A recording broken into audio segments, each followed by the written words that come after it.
চলে এসেছি আমাদের এই বাগবাটি শ্মশান ঘাটে। দিনের বেলায় এই শ্মশান ঘাটে যেরকম দেখতে, দিনের বেলায় যেরকম এই শ্মশান ঘাটটা দেখতে যেরকম সুন্দর লাগে, রাতের বেলায় তার থেকে ডবল এটা ভয়ানক লাগে। সন্ধ্যার পর থেকে মনে করেন এখানে কেউ আসার সাহস পায় না, এরকমই ভয়ানক এই শ্মশান ঘাট।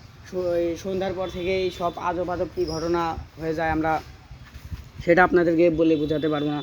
কাকু, এটা একটা পুরনো কূপ দেখা যাচ্ছে, তবে এখানে কিছু দেখা যাচ্ছে না, তাই আপনাদেরকে ক্লিয়ারভাবে দেখাতে পারছি না।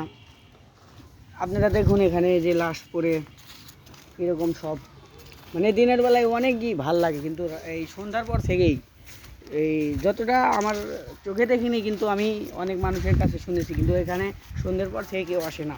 এখানে বলে কি আজব সব কীরকম হয়, তাই আগামীকালকে এখানে লাশ পড়ছে, তাই আমরা চলে এসেছি দিনের বেলায় দেখতে।